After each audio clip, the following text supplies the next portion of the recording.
Everyone, good morning. কেমন আছো বলো? আমি কিন্তু খুব ভালো আছি, কিন্তু আজকে আমার এতটাই কাজ যে মোবাইল দেখারও টাইম নাই। সারাদিন এতটাই কাজ। বিয়ে করছি বস, একটু একটু কাজ তো করাই লাগবে, তাই না? কাজ টাজ হয়ে গেল, তারপরেই কিন্তু সান্ধান করে চলে আসলাম তোমাদের সাথে। চলো তাহলে একটু রেডি হই। রেডি হওয়ার আগেই কিন্তু দেখো আমি ক্যামেরা সেট করছি, আর একটা পিছনে পাগলের ড্যান্স করছে। কিভাবে ড্যান্স করছে, আর আমারেও কিন্তু তার সাথে ড্যান্স করাচ্ছে। কি বলবো, এই পাগলের জ্বালায় আমি পাগল হয়ে গেছি। চলো, পাগল হয়ে লাভ নাই। আমিও পাগল হলে তোমরাও কিন্তু আমাকে দেখে দেখে পাগল হয়ে যাবে। তার আগেই কিন্তু আমি একটু রেডি হয়ে নিই। আমার মুখটা একদম প্লেন, আমার মুখে কিন্তু কোনো বিচি নাই, কোনো গোটা নাই, কোনো ব্রণ নাই। দেখো, তোমরা দেখলেই বুঝতে পারবে। কিন্তু আমি কি ক্রিম মাখবো সেটাই কিন্তু আমি নিজে বুঝতে পারি না। তোমরা যদি ভালো ক্রিমের নাম জানো অবশ্যই কিন্তু কমেন্ট করে জানিও, তাহলে আমি সেই ক্রিম মাখার কিন্তু চেষ্টা করব।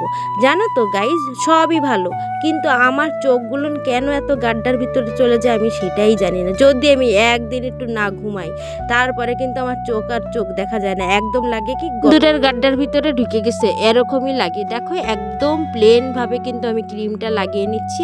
এখন লাগাবো হলো পাউডার। জানো তো, গরমের দিনে আমি জানি যে যে পাউডার লাগায় না, আমি কিন্তু এটা কখনো মানি না। কারণ আমি শীত নাই, বর্ষা নাই, গরম নাই, সব কিছুতেই কিন্তু আমার পাউডার চাই।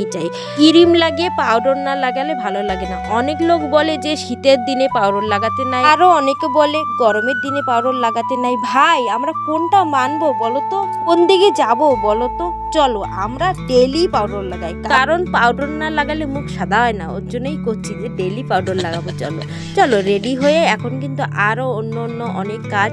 আর দেখো না, আমার এই সিঁদুর পরাটা, আর কি বলবো, এটা একটা মানে এক্সট্রা কাজ আমার জমে গিয়েছে। আগে কিন্তু আমি সান্দান করে মাথাও ঠিক মতো নাচড়াইতাম না, ওইভাবে ঘুরতাম।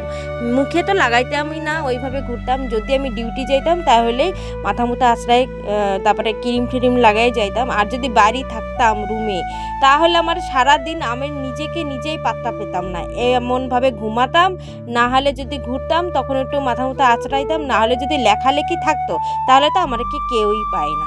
এমনইভাবেই থাকতাম। কিন্তু এই যে এখন এক্সট্রা কাজ একটা সিঁদুর পরা, সেটা না হলে তো নাই। দেখো, সকালবেলা কিন্তু সান্ধান করে অনেক কিছুই কাঁচা ধোয়া করেছিলাম, সেটাই কিন্তু এখন শুকিয়ে দিয়েছি। শুকানির পরেই কিন্তু আবার সকালবেলা চলে এসেছি। কালকে রাত্রে অনেক ভাত ছিল, মানে কালকে রাত্রের না, অ্যাকচুয়ালি দুপুরবেলার ভাত ছিল, সেটাই কিন্তু জল ঢেলে রেখে দিয়েছিলাম। সেটাই খাবো বলে এখন এই যে পেঁয়াজ কাটছি। পেঁয়াজ দিয়ে বানাবো হলো তোমার ডিমের ভুজিয়া বানাবো। তার জন্য এই যে পেঁয়াজ কেটে কিন্তু পেঁয়াজ ভাজাও বসিয়ে দিয়েছি।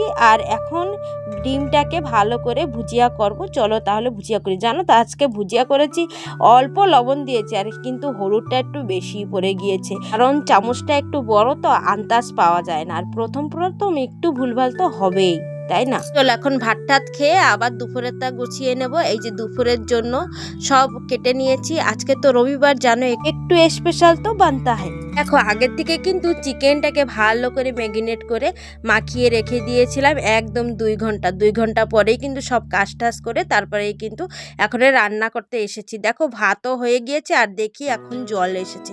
ভালো হয়েছে গাইস, সকালবেলা ওই বাসনের স্ট্যান্ডটা মেজেছি, তারপরে কিন্তু জল সব শেষ হয়ে গিয়েছিল।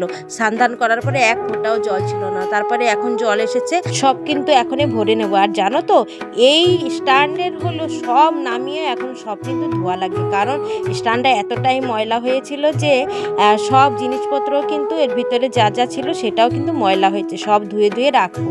আর দেখো চিকেন কষাটা কেমন হয়েছে, কি সুন্দর কালার এসেছে, তাই না? বাটা মশলা, কোনো পেস্ট দিইনি, কত সুন্দর কালারটা এসেছে। তোমাদের কি লোভ লাগছে? তাহলে এক একটা বাটি ধরে চলে আসো, আমি কিন্তু তোমাদের জন্য চিকেন কষাটা রেখে দেবো, আর তোমরা কিন্তু এসে এক একটা